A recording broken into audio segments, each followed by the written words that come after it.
आप सभी को मेरा मैत्रीपूर्ण नमो बुद्धाय जय भीम। मैं आप सभी का स्वागत करता हूं अपने इस यूट्यूब चैनल में जिसका नाम है एक कदम बुद्ध के धम्म की ओर। और आशा करता हूं कि आप सभी लोग स्वस्थ होंगे और बुद्ध और उनके धम्म का सभी वीडियोस आपने देखे होंगे। और आज का ये जो भाग है हम जो समझने वाले हैं उसको भी आपने किताब से पढ़ा होगा। ये बुद्ध और उनके धम्म के जो 76वां एपिसोड है, इसमें आज हम देखेंगे कि उत्तरावती के ब्राह्मण जो थे 500 लोग थे, उनका जो परिवर्तन है उसके बारे में हम देखेंगे। तो 500 लोग जो उत्तरावती के 500 जो ब्राह्मण थे, उन्होंने ऐसा एक निश्चय किया कि एक ऐसा उन्होंने डिसीजन किया कि गंगा तट निवासी एक निग्रंथ एक साधु है, ऋषि है, जिसने तपस्या की है और उसके शरीर पे धूल मट्टी जो है ना ऐसे चिपक गई है, छा गई है।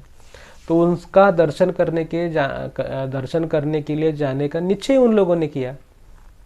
और वो फिर निकले, रास्ते में ही थे कि उनको बड़ी ही जोर से प्यास लगी और भूख भी लग गई। और उन्होंने देखा कि पास में एक पेड़ है, तो उनको लगा कि वहाँ पे कुछ लोग रहते होंगे, तो वो वहाँ पे गए तो वहाँ पे सिर्फ पेड़ ही था, लोग तो थे ही नहीं। तो वो आक्रोश करने लगे क्योंकि उनको प्यास लग गई थी बड़ी ही जोर की और भूख भी लग गई थी।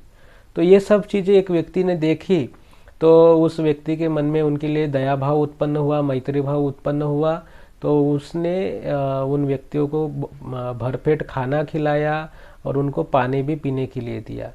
और फिर उन्होंने उनका मंतव्य पूछा कि आप कहाँ जा रहे हैं, कहाँ से आ रहे हैं। तो उन्होंने बताया कि हम एक ऋषि के दर्शन के लिए जा रहे हैं। वह ऋषि है, उसने उसके शरीर पे धूल मिट्टी जमा हो गई है। तो वह कहने लगा कि कोई भी अगर व्यक्ति जो है उसके शरीर पे धूल मिट्टी जमती है और वो पत्थरों पे सोता है, कम खाता है और आत्मक्लेश का जीवन जीता है, तो इससे इससे किसी व्यक्ति को मुक्ति नहीं प्राप्त होती। मुक्ति प्राप्त होती है, कोई व्यक्ति अच्छा बनता है, कोई व्यक्ति अगर आसक्ति होते से दूर होना चाहता है तो उसको अच्छी चीज़ें करनी पड़ेंगी, अच्छा व्यवहार करना पड़ेगा, अच्छा आचरण करना पड़ेगा। वह आत्मक्लेश करता है तो सिर्फ काया को क्लेश करता है, अपने शरीर को क्लेश करता है। कार्य करने की प्रवृत्ति, कार्य करने की जो इच्छा है वो मन से उत्पन्न होती है। आपके मन में अगर अच्छे विचार होंगे तो निश्चित ही आपके कार्य अच्छे होंगे। तो मन की साधना करनी है। तो आप अगर मन की साधना नहीं करते, आप तपश्चर्या करते हैं, यज्ञ याग करते हैं, तो इससे क्या होता है कि आप रात दिन दुखी ही जीवन जीते हैं। क्योंकि हम ये तपश्चर्या पूजा अर्चा क्यों करते हैं, हमें कुछ चीज़ों की प्राप्ति चाहिए होती है, कुछ चीज़ चाहिए होती है।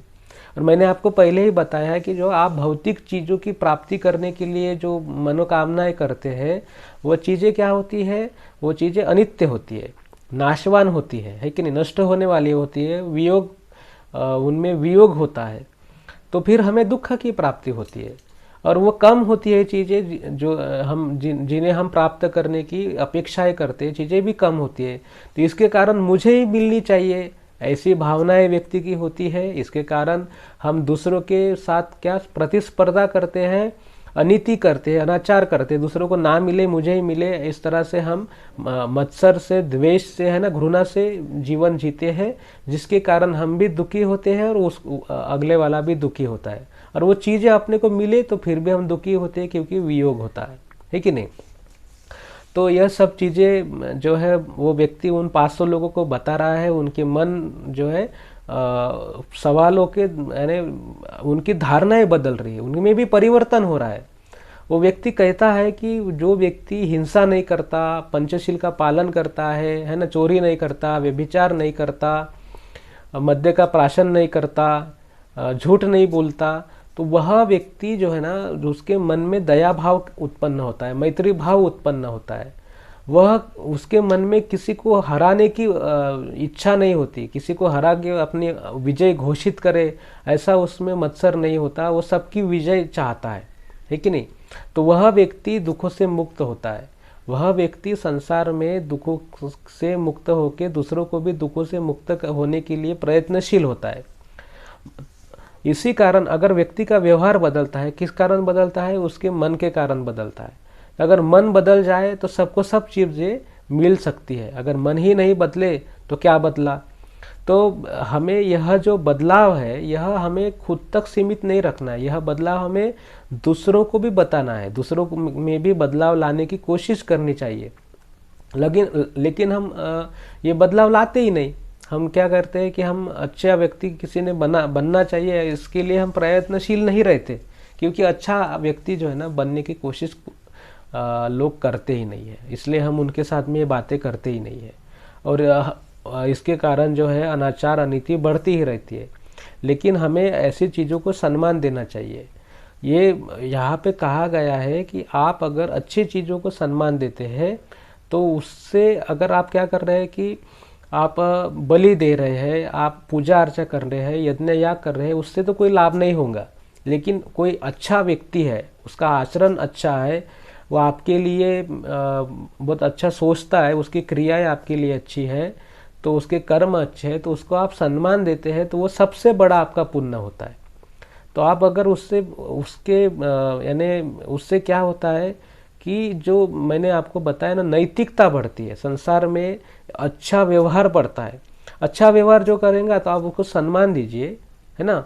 तो आप अगर उसको सम्मान देते हैं तो वो भी यानी आप भी उसके अनुसार बनेंगे। कोई आपको आपकी रक्षा करता है तो आपको उसको सम्मानित करना चाहिए, है कि नहीं। तो इस तरह से क्या होता है कि हम एक दूसरे की रक्षा करेंगे तो एक दूसरे को प्रतिष्ठा मिलेंगी, एक दूसरे को सम्मान मिलेगा, है कि नहीं। अगर आपकी चीज़, खोई हुई चीज़ किसी ने आपको प्राप्त करा दी, मिला दी, तो आप उसको क्या, उसको दंडित करेंगे या सम्मानित करेंगे। आपकी चीज़ खोई थी, वो जो आपको मिल गई, तो आप उसको सम्मानित ही करेंगे ना। तो ये तो आपके धम्म का, ये आपके मन का प्रशिक्षण होना चाहिए कि किसी की चीज़ खो गई है ना, तो वो अपने को मिली तो अपनी नहीं है, वो उसकी है, दूसरे व्यक्ति की है, तो वो हमें लौटा देनी चाहिए। ये हमारा मन का भाव होना चाहिए, है कि नहीं। तभी जाके संसार में परिवर्तन होता है। अगर हमारे विचार बदलते हैं तो संसार में परिवर्तन निश्चित ही होता है। तो इसी कारण क्या होता है कि अगर कोई व्यक्ति अच्छे व्यक्तियों का सम्मानित करता है ना, ज्येष्ठ व्यक्तियों का सम्मानित करता है, विचारवंतों को सम्मानित करता है, अच्छा आचरण वाले व्यक्तियों को सम्मानित करता है कि नहीं। तो उससे क्या होता है कि हमें हमारा जो जिंदगी है, हमारे जीवन है ना, वो बढ़ता है। अभी किस तरह से बढ़ता है कि लोग अगर खुश रहेंगे, लोग अगर आसक्ति से दूर रहते हैं और हिंसा नहीं करने का वो वचन देते हैं, पंचशील का पालन करते हैं, तो निश्चित ही सभी लोगों का जो आरोग्य है वो ठीक होता है ना। उनको जो मृत्यु की जो भय है वो चला जाता है उनका वाला। तो निश्चित ही उनका आयुष्य बढ़ता है, उनके चेहरे पे तेज उत्पन्न होता है, क्योंकि भीति, डर नहीं है। अगर डर नहीं रहेगा तो हम क्या, प्रफुल्लित रहते हैं, है ना, आनंद उनके जीवन में आता है। तो इस कारण भी उनका आयुष्य भी बढ़ता है ना, उनका तेज भी बढ़ता है चेहरे का, उनको शक्ति प्राप्त होती है। अगर आप निराश रहेंगे, है कि नहीं, उदास रहेंगे, तो काम करने की आपकी इच्छा ही नहीं होती है। अगर आप प्रसन्न रहेंगे, प्रसन्न चित्त रहेंगे, तो आपके अंदर बल की निर्मित होती है, शक्ति की निर्मित होती है, तब जाके हम काम करते हैं, है ना। हम काम करेंगे तो हमें जो चक्र है वो चलता रहेगा, है कि नहीं, गति चलती रहेगी, है ना। आयवर सुखवर बल की, यानी सुख अपने को प्राप्त होता है, खुश हम होते हैं, है कि नहीं। हमारे मनोकामनाएं पूरे होते हैं, हम जो मनोकामनाएं पूरे होती है, यानी हम उसके लिए मेहनत करते हैं, हम उसके लिए प्रयत्नशील है, और जो है वो सबको मिलेगा ना, क्योंकि परिवर्तन हुआ है। आपकी कुछ चीज़ खो गई है तो कोई चुराने वाला थोड़ी रहेगा, तो आपको मिल ही जाएंगे। आपको कोई मारने वाला नहीं है ना, हिंसा नहीं होंगी, है कि नहीं।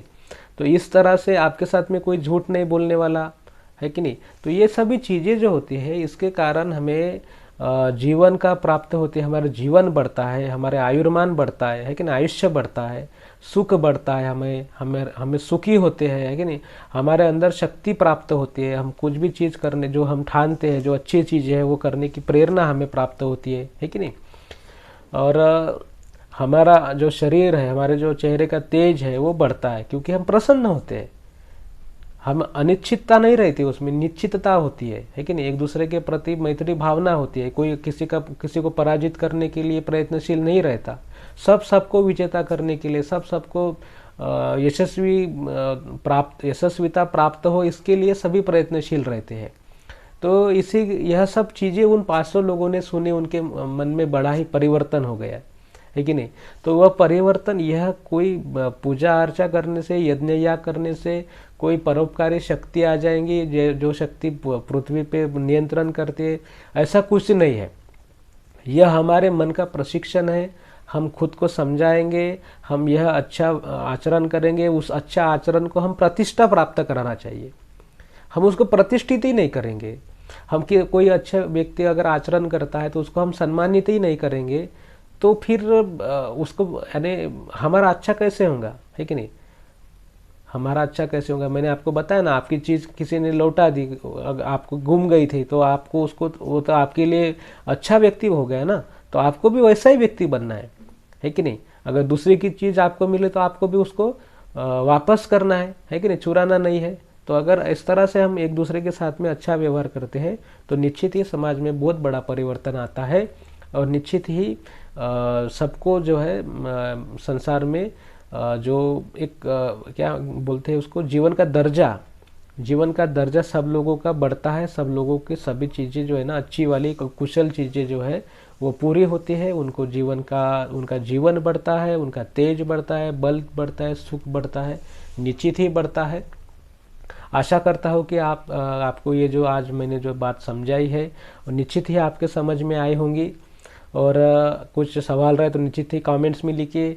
आई बटन पे बुद्ध उनके धम्म के बाकी वीडियोस की लिंक दी है, वो भी देखिए, है ना। प्लेलिस्ट की लिंक है।